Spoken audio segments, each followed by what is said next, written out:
Hello hi friends, welcome to our channel. ఎలా ఉన్నారు? బాగున్నారా? నేనైతే బాగున్నాను. మీరు ఎప్పుడు బాగుండాలని మనస్ఫూర్తిగా కోరుకుంటున్నాను. ఇవాళ వచ్చేసి ఏంటని చూస్తున్నారా, సాయిబాబా మహత్యం గురించి చెప్తున్నానండి. మీకు అందరికీ తెలిసింది, కానీ నాకు తెలిసింది బుక్లో చదివింది చెప్తున్నానండి. తప్పుగా అనుకోకండి, తప్పులుంటే క్షమించండి. కంటి బాధ పరిష్కారం. గోవా దగ్గరున్న డబోలిం రేవు వద్ద ఒక పేద దంపతులు చేపలు పట్టి వాటిని అమ్మి జీవనం సాగిస్తుండేవారు.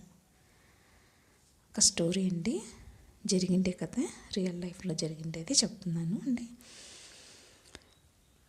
ఒకసారి భర్తకు కంటిపొర వచ్చి కళ్ళు కనిపించకపోవడంతో పని చేయకపోయేవాడు. అప్పుడే వస్కా నుంచి షిప్పులో వచ్చిన ఒక వృద్ధుడు నేరుగా వీళ్ళ దగ్గరకు వచ్చి పోర్చుగీస్ భాషలో మాట్లాడుతూ శ్రీ సాయి 9 వారాల వ్రతాన్ని చేయమని సూచించి పుస్తకాన్ని వారికి ఇచ్చాడు. ఆ దంపతులు మరాఠీ భాషలో గల ఒక వ్రతపు పుస్తకాన్ని వారికి ఇచ్చారు. ఆ దంపతులు మరాఠీ తెలిసిన వారితో ఆ పుస్తకంలో గల సారాంశాన్ని చదివించుకొని బాగా అకలింపు చేసుకొని దాని ప్రకారం 9 వారాల వ్రతాన్ని భక్తి శ్రద్ధలతో ఆచరించేవారు. మరికొద్ది రోజుల్లోనే ఎలాంటి వైద్యులతో పని లేకుండా కళ్ళు చక్కగా కనిపించసాగాయి. వారి జీవితంలో ఆనందం మళ్ళీ చోటు చేసుకుంది. దీన్ని బట్టి ఏమర్థమైందండి,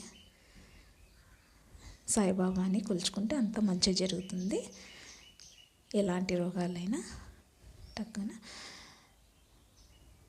పరిష్కారం దొరుకుతుంది. మనకి ఏదైనా కూడా, ఏ సమస్యకైనా పరిష్కారం దొరుకుతుంది అని చెప్తున్నారు. ఇంకా చాలా ఉన్నాయి, వినండి.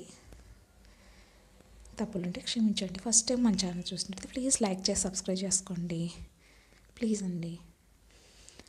ఆల్రెడీ మన సబ్స్క్రైబర్స్ అందరికీ చాలా థ్యాంక్స్ అండి. Thank you so much, very much. Thank you so much అండి. మన వీడియోస్ని ఎప్పట్లాగానే ఆదరిస్తారని కోరుకుంటున్నాను. ఫుల్ వీడియో చూడడానికి ట్రై చేయండి. చిన్న వీడియోలు లెంత్ ఏం లేదు, ఫుల్ వీడియో చూడండి ప్లీజ్. ఉద్యోగ లాభం గురించి చెప్తున్నాను ఇప్పుడు. బెంగళూరుకు చెందిన నాగేంద్ర అనే యువకుడు ఎంటెక్ చదివినా తగిన ఉద్యోగం దొరకలేదు. ఎంతో నిరాశపడ్డ ఆ యువకుడు చివరికి తల్లి చెప్పిన మీదట 9 వారాల శ్రీ సాయిబాబా వ్రతాన్ని ఆచరించాడు. ఒకే ఒక వారంలో ఎప్పుడూ దరఖాస్తు చేసుకున్న ఉద్యోగం యొక్క ఆఫర్ లెటర్ చేతికొచ్చింది. ఇప్పటికీ అతను బాబాను కొలవడం మానలేదు.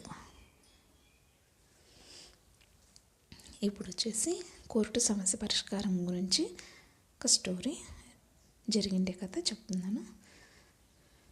మైసూరుకు చెందిన ఒక ధనిక కుటుంబంలో గల 2 అన్నదమ్ములు తండ్రి ఆస్తి పంపకం విషయంపై కోర్టుకు ఆశ్రయించారు. కేసు 3 సంవత్సరాలుగా వాయిదాలపై వాయిదాలు పడుతూనే ఉన్నాయి, కానీ పరిష్కారం మాత్రం కాలేదు. అప్పుడు శ్రీ సాయిబాబా భక్తుడైన ఒక మిత్రుడు 9 వారాల వ్రతం గురించి చెప్పాడు. ఆ వ్రతాన్ని ఆచరిస్తే తక్షణం సమస్య పరిష్కారం అవుతుందని సలహా ఇచ్చాడు. ఆ అన్నదమ్ములు అన్నకు బాబా యొక్క మహిమ గురించి తెలుసు. వెంటనే అతను శ్రీ సాయిబాబా వ్రతాన్ని ఎంతో ఏకాగ్రచిత్తంతో నెరవేర్చాడు. అయితే 6వ వారం ఇయరింగ్లోనే వారికి న్యాయం లభించింది. ఎలాంటి పరిష్కారైనా టక్కుని నెరవేరుస్తారు. శ్రీ సాయిబాబా మహత్యం గురించి మనం చాలా చక్కగా తెలుసుకున్నాము. ఆ సంఘటనలో తమ్ముడు కూడా బాబా భక్తుడిగా మారి అన్నతో కూడా కలిసి షిరిడి వెళ్ళి శ్రీ సాయినాథ్ని దర్శించుకున్నారు ఇద్దరు. Please like, share and subscribe. Okay, by. Thanks for watching.